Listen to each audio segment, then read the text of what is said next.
vai dar um rebuliço no clima planetário que é fácil de você perceber o impacto que isso pode ter, né? E a gente tem que evitar esse cenário o mais rápido possível, porque isso já está acontecendo, não é projeção para o futuro, tá?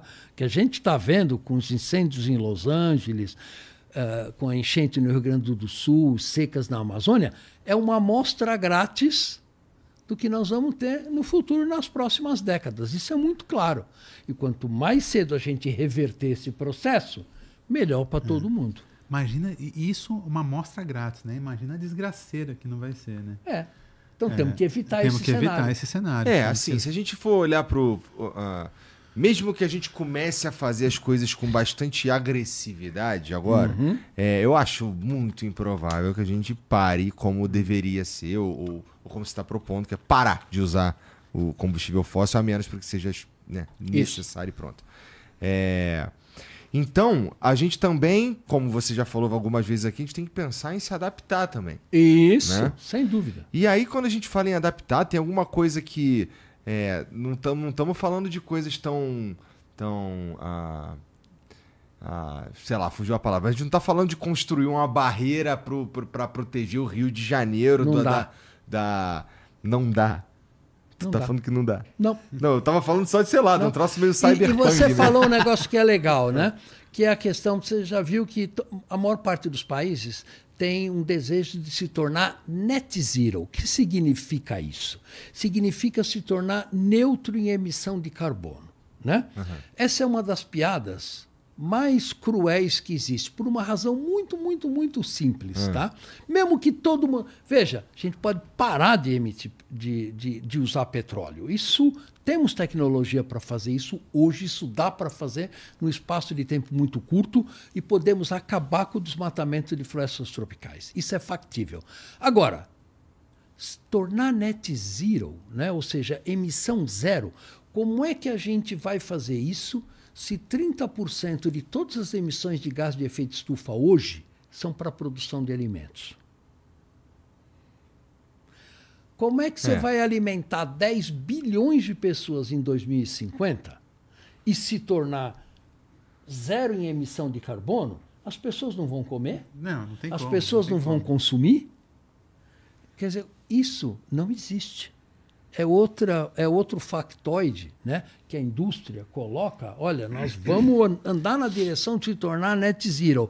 Gente, e os 30% das emissões associadas com a produção de alimentos? Pois é. Isso é crítico.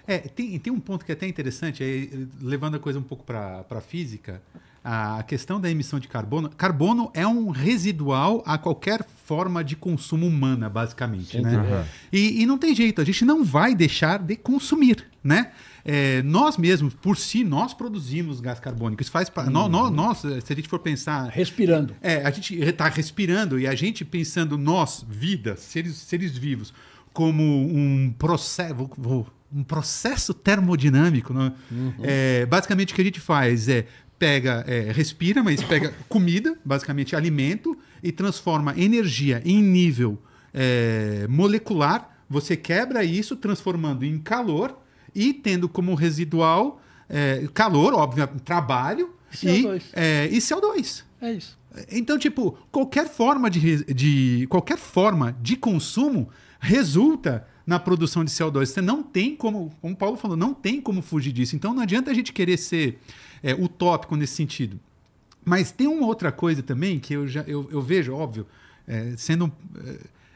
eu não entendo nada disso, mas eu vejo, tem muita empresa hoje que compra áreas preservadas para se vender como... Isso me parece algo tanto quanto estranho e não tão ético, me parece. Não sei, eu acho esquisito. Porque os caras estão tascando pau em produção, em queima, em produção de CO2, aí eles vão, compram uma área, já está preservado, já está ali, a área já existe, já está preservada, mas eu vou comprar para eu dizer que eu sou carbono free. Isso não é bizarro? Então, isso está ligado com a questão do que a gente chama mercado de carbono. Né? Qual é a base do mercado de carbono?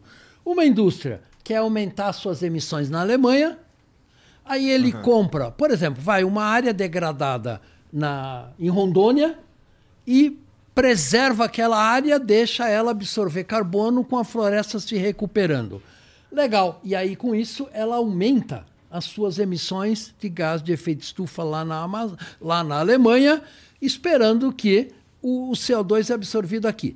Agora, como é que você garante que aquele CO2, que aquela floresta que você comprou em Rondônia e está preservando hoje, vai continuar lá nos próximos 30, 40, 50 ou 200 anos? Não tem nenhuma maneira que você possa garantir a permanência deste carbono nessas áreas associadas com o mercado de carbono. Então, isso é uma falácia. Nossa, é um jeito de ganhar dinheiro. É um dinheiro. Esse que é o ponto, é o bolso. O negócio que conta é o bolso, né? É isso mesmo, né? Então você pega, não tem lógica alguma isso daí, quer dizer, essa questão do mercado de carbono, porque a atmosfera terrestre é compartilhada por todo mundo, né? Então você emite na Alemanha e sequestra aqui no Brasil, mas você não tem como garantir que esse sequestro aqui no Brasil efetivamente seja permanente. Né? Não existe nenhuma tecnologia hoje que consiga armazenar esse carbono de uma maneira garantida permanentemente. E como o carbono, o CO2, tem uma meia-vida atmosférica de alguns milhares de anos, aquele CO2 que aquela indústria emitiu para a atmosfera vai ficar fazendo efeito estufa por 1.000, 1.500, 2.000 anos. Né? Então, estas questões ainda não foram resolvidas.